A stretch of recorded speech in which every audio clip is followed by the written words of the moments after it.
working remotely and workers' comp. How can these two exist all at the same time? Well, Demesman and Dover Law Firm is helping us break this down. Simon Abramovich here, and I'm so excited. This is such an interesting topic. What exactly qualifies as workplace injury if I'm working remotely? So the most important thing is to remember what is the source of the risk. Let's say you're working at home and you want to get a cup of coffee and you trip over your dog while you're getting that cup of coffee.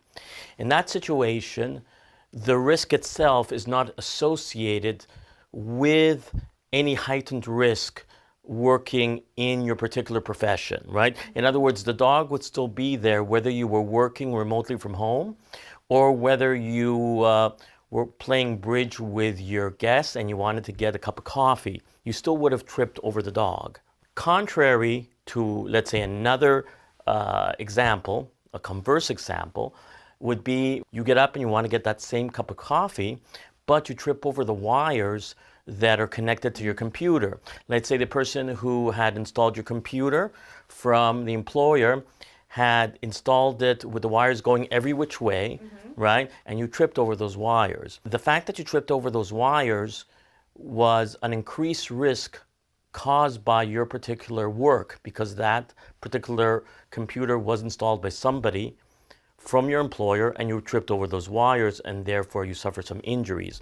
So the salient question is, did the cause of the injury, did it emanate from an increased risk associated with your work, or did it emanate from an increased risk that would have happened anyways, whether you were working from home or not? What responsibilities does an employer have to maintain a safe work environment if this person is working from home? So, for example, if I'm the employer, that's an excellent question. I'm going to do two things. One of the things I'm going to do is make sure, of course, when they install the computer, that everything is installed as best as they can so they don't have wires going every which way on the floor.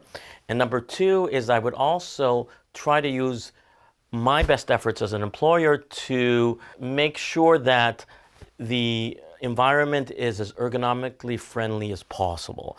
Now, well, Simon, with all of that being said, are we seeing more and more of our workers' comp claims being denied when people are working from home? That's an excellent question. You're asking wonderful questions. So it's more challenging now, and you have a lot more people who are working remotely.